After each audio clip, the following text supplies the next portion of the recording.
So, yeah, I realized just now that I've actually been like kind of lying to you guys again. This is kind of like when I was saying, what was I saying? I was saying Greco-Roman instead of Greco-Roman. Some screwed up pronunciations, but I had this like kind of backwards. So for years on end, I've been saying Virgo-Vasal instead of Vaso-Vagal. That's actually what it's called. And I always mention that like the quote-unquote slavery, the one that people talk about a lot. It's a couple different ones. People always mention the transatlantic, but it was more than that. That was a form of MK Ultra trauma-based mind control. And buck breaking is a form of what's apparently called Vaso-Vagal, not Virgo-Vasal. Because I've been calling it the wrong thing for years. Because all sex is a ritual. And all anal, oral, and other unnatural sex is a demonic ritual. All of it is a ritual. And so, the point of the Virgo-Vasal / buck breaking rituals is to fracture the soul, which, I mean, you can do that with trauma and any type of a sexual ritual or sex in general. Because, I mean, even with the mainstream sleeping around and stuff, you're taking in personalities and spirits from others and transferring the ones from you, and you're getting soul ties, and also their DNA goes into your brain and bones and vice versa, and that's what leads to the soul ties and all of that, aside from the fact that every time you have sex with somebody, you marry them in the spirit realm. And there's also rituals where they can marry you to a demon, but I mean, most quote-unquote black people and even quote-unquote white people and southern people and stuff have a spirit spouse anyways. That's generational. But there's different types of spirits you can be married to. Like there's the Bride of Satan ritual. And I know Aleister Crowley, he had his Thelema sex magic books and stuff. But anyhow. So I've been saying that wrong. But yeah, so the anal and essay ritual,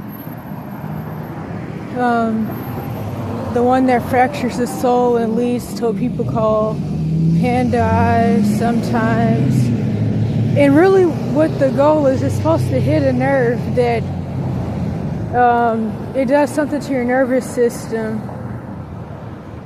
that fractures you. Some people faint after, or they throw up and die, which is also why before you do anal, you're supposed to do like a 30-day or something like, I don't know, 2-week colon cleanse, because of course, since nothing's ever supposed to go into your butthole, like it can it just causes a lot of issues, and feces can end up going up, and then you can end up throwing up everywhere, and there's a lot of stuff with that.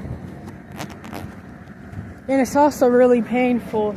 In fact, something I've been thinking about is, I remember in our teenagers, some boy was like, me and my girlfriend want to try to have sex, but we don't want her to get pregnant, so we're going to try to do anal.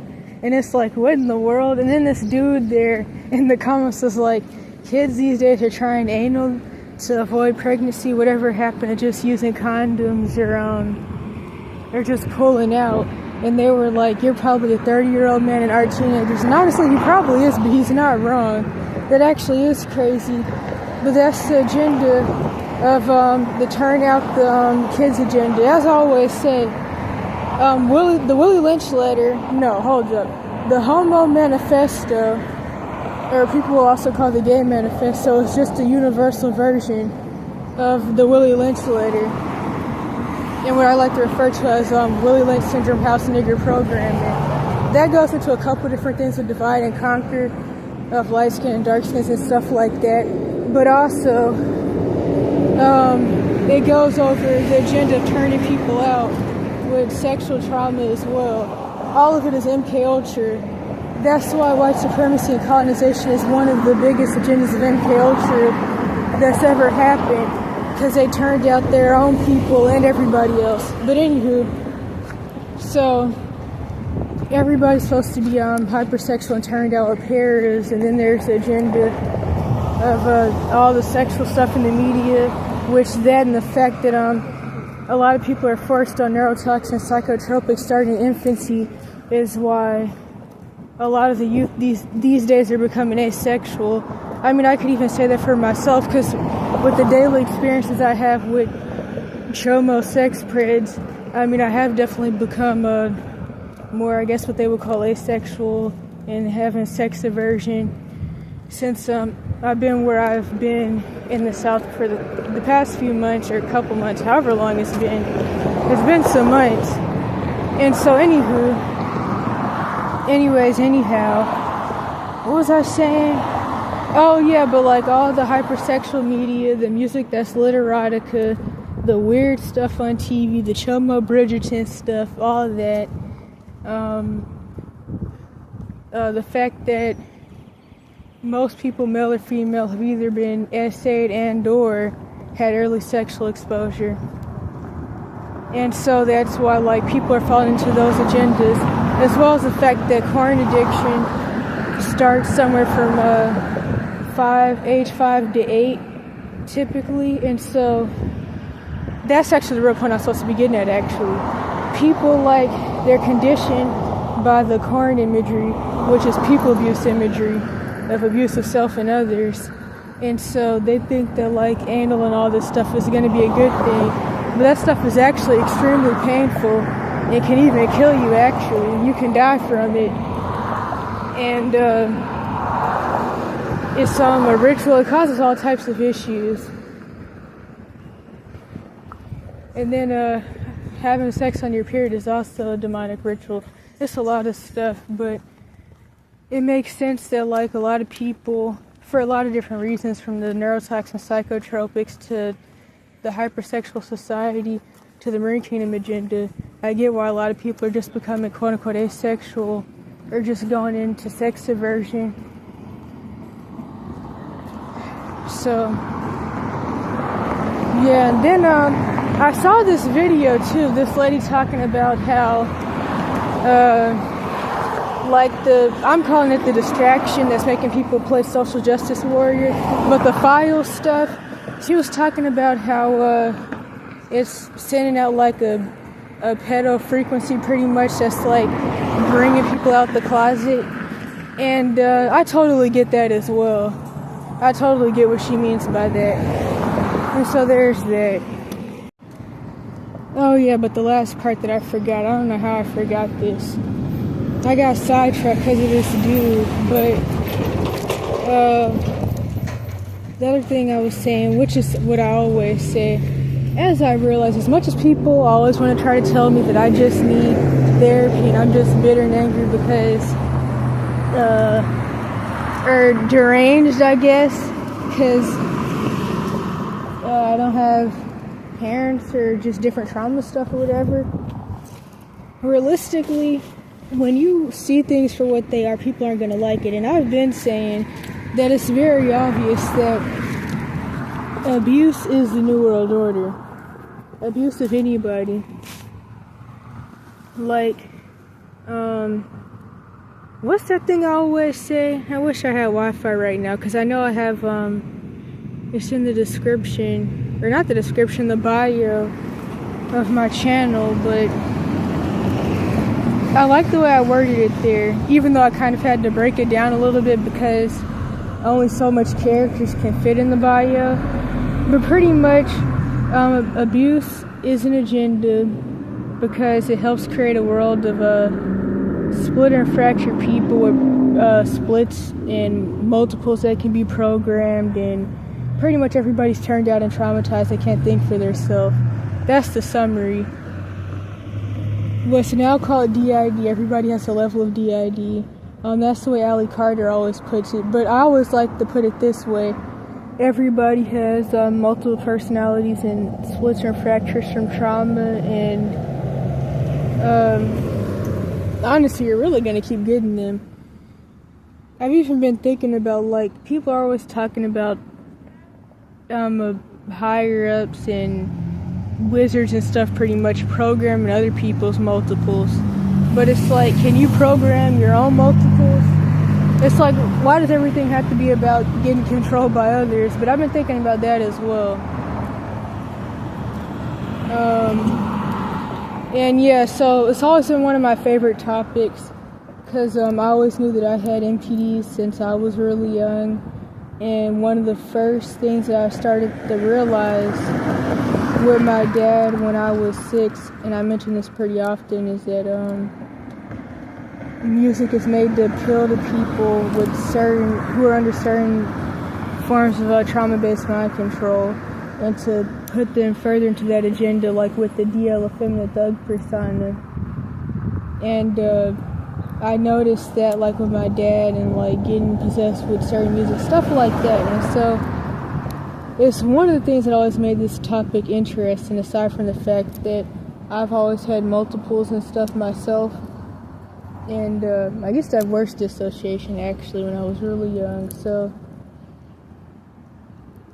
that made me more interested in it. And so it's like, I'm not just, like, looking at it from, like, even the elite stuff, because, like, I hate how people make this stuff about the quote-unquote elites to try to, so nobody has to take accountability for anything, even though this is stuff that people start going through in the womb, and then as soon as they're born with their family. Like, everybody's under trauma-based mind control. It starts in the home. People are always talking about quote-unquote elites, and it's just really annoying, because it's people's way of projecting what they're doing and what they've been through that they have cognitive dissonance about. There's definitely different levels to it, obviously.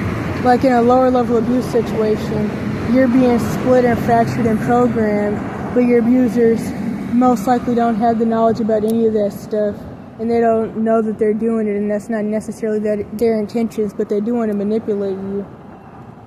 But that even can depend, because they may not even know that they're doing that. But manipulation is witchcraft, and manipulation is mind control. That's why, even though I need to get better marketing skills, I really hate the idea of marketing, because marketing is just manipulating and doing witchcraft on people. But I guess that's kind of whatever. But anywho, there's something else. I'm forgetting something. Oh yeah, and I was going to go into the stranger danger model thing, as I talk about pretty often. I feel like the projection stuff that's going on with all this is also like, it goes into the stranger danger model as well. People saying the elites are dangerous, not the people in your neighborhood, community, and home who you know. The stranger danger model has never been true.